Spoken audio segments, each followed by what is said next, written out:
Hello বন্ধুরা, আসসালামু আলাইকুম। কেমন আছেন আপনারা সবাই? আশা করি ভালো আছেন, সুস্থ আছেন। সবাই সবার পরিবার পরিজনকে নিয়ে আই হোক আলহামদুলিল্লাহ আমিও ভালো আছি আল্লাহর অশেষ রহমতে। তো এই যে প্রতিদিনের মতো আজকেও হাজির হয়ে গেলাম আপনাদের মাঝে আরেকটি ভিডিও নিয়ে। তো এই যে সকালবেলায় আর কি আজকে রোজ সোমবার, প্রতি সোমবারের মতো তো আমি নফল রোজা রেখেছি। আর দুই মেয়ের জন্য সকালবেলা উঠে একটু খিচুড়ি রান্না বসিয়ে দিয়েছে। আজকে ইমানির আর কি ম্যাথ পরীক্ষা আছে, তো ইমানি আর কি রিভাইজ দিচ্ছিল। আমি সকাল 7টার দিকে উঠে আর কি সকাল সকাল উঠে খিচুড়ি বসিয়ে দিয়েছি। চাল ডাল মিলে ভাবলাম যে একটু খিচুড়ি বসিয়ে দেই। আর ইমানি যেদিন পরীক্ষা হয় সেদিন করে বলে যে আম্মু রুটি পরোটা খাবো না, চা খাবো না, একটু ভাত খেয়ে যাব, তাহলে এনার্জি আসে, সেই কথা বলে। তো যাই হোক, সেজন্য আর কি মেয়ের জন্য, আর ও তো কোনো টিফিন টুফিন কিছু খায় না বাইরে, এই জন্য আর কি। তো সেই জন্য আজকে ভাবলাম যে আর রাতে সারা রাত না, আজকে আমাদের দিনাজপুরে বৃষ্টি হয়েছে, তো ভাবলাম যে সেই জন্য সকালে একটু খিচুড়ি চাল ডাল মিলে খিচুড়ি রান্না করি। আর খিচুড়িটা আতপ চাল দিয়ে রান্না করতেছি। খিচুড়িটা কীভাবে রান্না করলাম সেটা তো দেখলেন আর কি। এখানে আমি সব ধরনের মশলাগুলো, বাটা মশলাগুলো দিয়ে হাতের সাহায্যে খিচুড়িটা একেবারে চাল ডাল মেখে তারপরে রাইস কুকারে পানি পরিমাণ মতো দিয়ে বসিয়ে দিলাম। আর এই যে দেখেন সারা রাত বৃষ্টি হয়েছে না, আজকের ওয়েদারটা দেখেন। সকাল এখন বাজে সকাল 7:30 7টা। তো যাই হোক, খিচুড়িটা বসিয়ে দিলাম। আর গতকালকে আর কি সন্ধ্যাবেলা চা খাওয়া হয়েছিল, মানে প্লেট বাটিগুলো আমি হালকা করে ধুয়ে রেখে দিয়েছিলাম, কিন্তু আমি সবসময় স্টিলের প্লেট বাটি না ছাই দিয়ে পরিষ্কার করি। তো ভাবলাম যে ছাই দিয়ে পরিষ্কার করে নেই, আর আমার বাসায় তো ছাইয়ের অভাব নাই, মানে পাঁচতলায় তো বাড়িওয়ালা ভাইটা চুলায় রান্না করে, ছাই তো অনেক। তো ছাই এনে কিন্তু আমি মানে প্লাস্টিকের ঝুড়ি দিয়ে চেলে নিয়ে তারপরে কিন্তু আমি কিন্তু ছাইটা হুইল পাউডার মিশিয়ে একটা বক্সের মধ্যে করে রেখে দেই। পরে স্টিলের প্লেট বাটি বা অ্যালুমিনিয়ামের প্লেট বাটিগুলো আমি ছাই দিয়ে ধুয়ে নিই, তাতে দেখা যায় যে খুব সুন্দর একটা গ্লেজ আসে প্লেট বাটিতে। আমি সবসময় সেটাই করি। আর মানে মেলামাইন বা প্লাস্টিক বা কাঁচের প্লেট বাটি আমি ভিম ডিটারজেন্ট দিয়ে, মানে সরি ভিম ওয়াশ দিয়ে, ডিশ ওয়াশ দিয়ে পরিষ্কার করি। তো এই যে রাতে আর কি খলায় রেখে দিয়েছিলাম পানি দিয়ে, তো এখন ভাবলাম যে ছাই দিয়ে ভালো করে পরিষ্কার করে নেই। আর স্টিলের প্লেট বাটি বা অ্যালুমিনিয়ামের প্লেট বাটি না ছাই দিয়ে পরিষ্কার করলে অনেক সুন্দর পরিষ্কার হয়, দেখতে অন্যরকম একটা গ্লেজ আসে। এই যে দেখেন আমার পাতিলটা আমি মাজলাম, ছাইয়ের মধ্যে অবশ্য আমি হুইল পাউডার মিশিয়ে রেখে দিয়েছি চুলার ছাইয়ের মধ্যে। তো দেখেন পাতিলটা কত সুন্দর ঝকঝকা হলো। আর সাবান দিয়ে মাজলে না অতটা ঝকঝকা হয় না, আর প্লেট বাটিতে না পানি ঝরে, কেমন জানি হয়। এই দেখেন ছাই দিয়ে মাজার পর কত সুন্দর পাতিলটা হলো। আর এগুলো তো যদিও আমি ম্যাজিক চুলাতে ব্যবহার করি, মানে ইন্ডাকশানে ব্যবহার করে থাকি, স্টিলের প্লেট স্টিলের পাতিলগুলো বাটি। তো যাই হোক, মাঝে মধ্যে কারেন্ট না দিলে গ্যাসেও ব্যবহার করে থাকি, অনেক সময় খাবার গরম করার লাগে। তো এই যে তারপরে একে একে এই যে চা খাওয়া হয়েছিল গতকালকে সন্ধ্যাবেলা, সেই প্লেট বাটিগুলো ধুয়ে নিচ্ছিলাম, পানি দিয়ে সব তো ধুয়ে রেখে দিয়েছিলাম, সেগুলো ছাই দিয়ে পরিষ্কার করে নিচ্ছিলাম। তো এই যে সবগুলো কত সুন্দর পরিষ্কার হয়েছে, সেটাই আর কি আমার ভালো লাগাটা দেখাচ্ছিলাম, যে আমি সব সময়, আর আমি আমার এখানে ছাইয়ের অভাব নাই সেটা না, আমি অন্য কোথাও যখন ছিলাম সেখানেও কিন্তু আমি ছাই সংগ্রহ করে নিতাম, বা বাড়িতে যেতাম যখন গ্রাম থেকে ছাই নিয়ে আসতাম, অনেকগুলো করে ছাই নিয়ে আসতাম, এনে কৌটার মধ্যে সংরক্ষণ করে রেখে কিন্তু আমি স্টিলের প্লেট বাটি সবসময় ধুতাম। তো এদিকে প্লেট বাটিগুলো ধুতে ধুতে আমার খিচুড়িটাও কিন্তু হয়ে গেছে, এই যে দেখতে পাচ্ছেন আর কি। চুলার মধ্যে খিচুড়িটা বসিয়ে দিয়ে আমি প্লেট বাটিগুলো ধুয়ে নিলাম। খিচুড়িটাও হয়ে গেল, যেহেতু আতপ চালের খিচুড়ি আর কি, একটু লেটকা লেটকা থাকলে ভালো, ঠান্ডা হলে কিন্তু একটু ঝরঝরে হয়ে যাবে। তো এভাবে নামিয়ে নিয়ে এলাম। আর মেয়েকে বলছিলাম ডিম ভেজে দেই, মেয়ে বলতেছে কি ডিম খাবে না, যেহেতু পরীক্ষা দিতে যাচ্ছে। তো ভাবলাম, ওকে বললাম যে সিদ্ধ ডিম না খেলে হয়, ডিম ভেজে দেই। তো মেয়ে বলছে ডিম ভাজিও খাবে না। তো যাই হোক, যেটা বলতেছিলাম, এই যে তারপরে দুই মেয়েকে প্লেটে বেড়ে দিলাম, দুই মেয়ে নাকি আচার দিয়ে খিচুড়ি খাবে, তো খাক ঘি আর আচার। তো সেটা দিয়ে দুই মেয়েরা খিচুড়ি খাচ্ছিল। আর আমি অপর সাইডে এখানে একটু আমি ছোলা ভিজিয়ে দিলাম, যেহেতু রোজা রেখেছি সোমবারের, ছোলা ভিজিয়ে দিলাম যে বিকালের দিকে একটু সিদ্ধ করে ইফতারের জন্য আর কি তৈরি করা যাবে। আর ছোলাটা ভিজিয়ে দিয়ে ইলমা নাস্তা খেয়ে রেডি হলো। ইলমাকে নিয়ে কিন্তু আমি এখন মানে বাসার নিচে আসছি, গেটের সামনে ইলমাকে অটোতে তুলে দেবো, স্কুলে যাবে ইলমা। তো যাই হোক, এই যে বাসার সামনে নামতে না নামতে অটো পেয়ে গেলাম, ইলমাকে কিন্তু আমি অটোতে তুলে দিলাম, মানে অটো দরদাম করে তুলে দিয়ে অটোওয়ালাকে বলে দিলাম যে চাচা স্কুলের গেটের সামনে নামিয়ে দিলেন। আর এই যে অটোওয়ালার ভিডিও একটু করে নিলাম। তো তারপরে ইলমায় চলে গেল। আর দেখেন আজকের ওয়েদারটা, মানে রাতে বৃষ্টি হয়েছে তো, মানে মেঘলা আকাশ, তাই আর কি আমি আসতেছি ইলমাকে অটোতে উঠে দিয়ে, সেটাই আর কি আমার ভালো লাগাটা শেয়ার করতেছি। আর এই যে এখন যেহেতু অফিস আওয়ার, বাসার সামনে যত এনজিওর লোকেরা আসতেছে আর কি, যারা চাকরি করে এনজিওতে, তারপরে কিন্তু আবার নিচে নামছিলাম 10:30টার দিকে আর কি। ইলমাই তো 9:30টায় চলে গেছে কলেজে আর স্কুলে, 9:30টায় আবার অনলাইন থেকে ইলমার বাবা একটা মাউথ আর কি, এটাকে কী বলে, মাউথ ওয়াশেই তো আর কি, মাউথ স্প্রে আর কি, সেটা অর্ডার দিয়েছিল অনলাইন থেকে আর কি। তো অনেক সময় দেখা যায় যে সেটা আর কি ফোন দিয়েছিল, তো আমি আর কি যাই গেটের নিচ থেকে যাই রিসিভ করে নিয়ে আসলাম।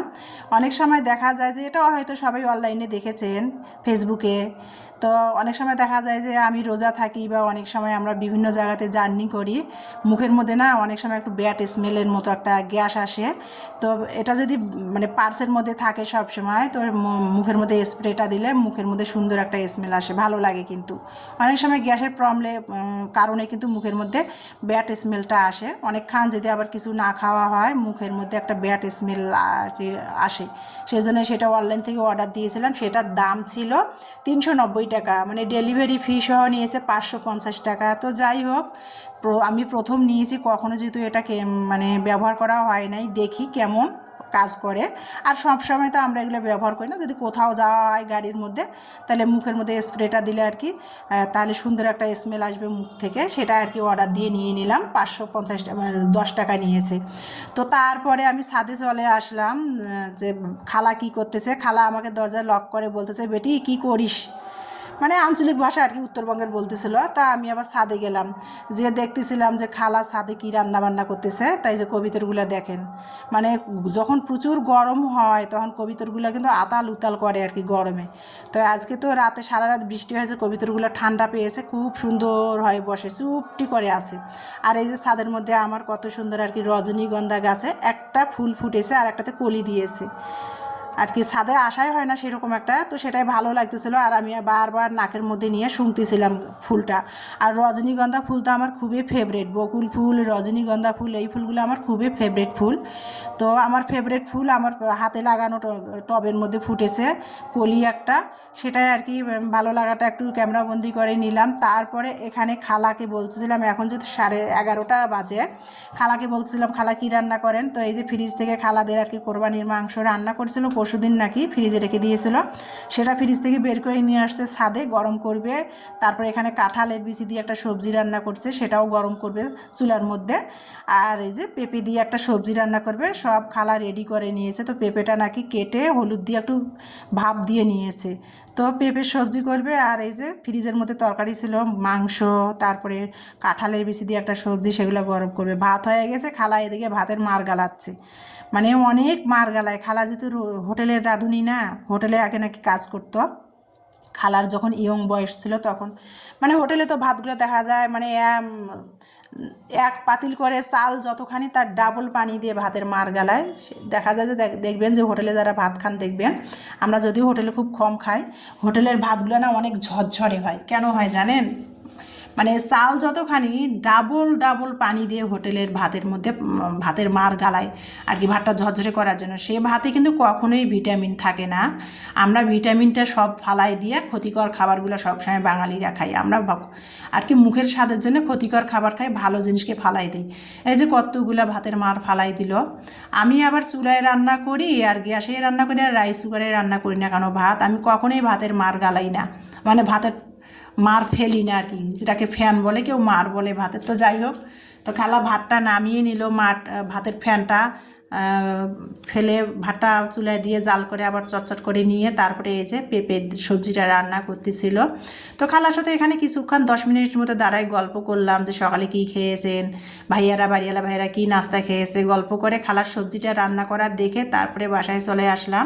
তো খালা এখানে সবজিটা রান্না করতেছিল, মানে ডাল তেলা নিজে দেয় না, পাঁচফোড়ন, পেঁয়াজ, কাঁচামরিচ, আদা রসুন বাটা আর কি লবণ দিয়ে আর কি ভালো করে মশলাটা কষিয়ে নিয়ে তারপরে ওই যে ভাপ দিয়ে যে হলুদ দিয়ে পেঁপেটা রেখে দিয়েছিল, সেটা খালা আর কি কষিয়ে নিয়ে রান্না করতেছে। যদিও আমি জিজ্ঞেস করলাম, খালা বলছিল পেঁপেটা ভাপ দিয়ে নিয়েছে।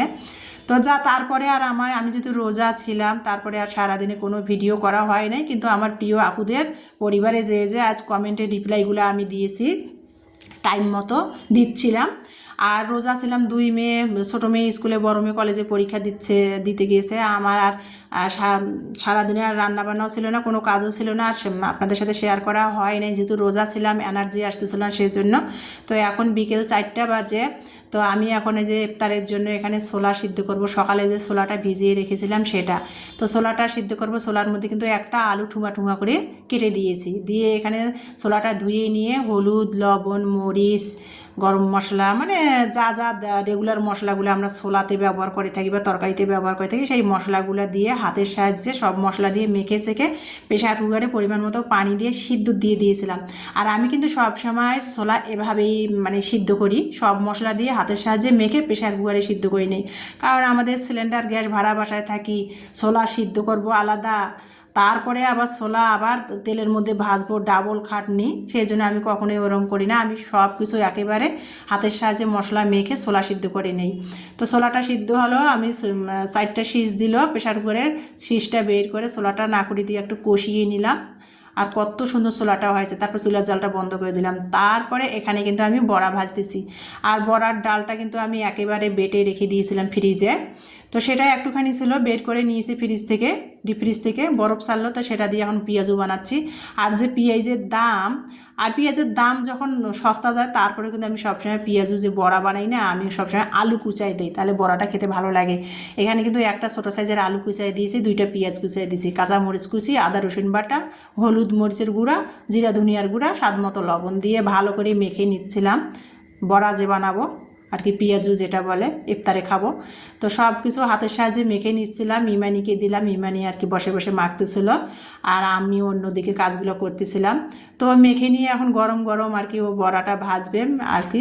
আর কড়াইয়ের মধ্যে চুলায় ম্যাজিক চুলায় সুইচটা অন করে দিয়ে তেল দিয়ে দিলাম, মেয়ে আর কি বসে বসে বড়াগুলো ভেজে টেবিলে দিল। এদিকে এসব গুলের ভুসি দিয়ে লেবুর রস দিয়ে আমি একটা শরবত বানিয়ে নিলাম। এই যে শশা কুচি, মরিচ কুচি, পেঁয়াজ কুচি, এই যে ছোলা, এটা দিয়ে ইফতার খাবো। যেহেতু বেশি সময় নাই, এখন প্রায় 6:30 বেজে গেছে, তো সব ইফতারের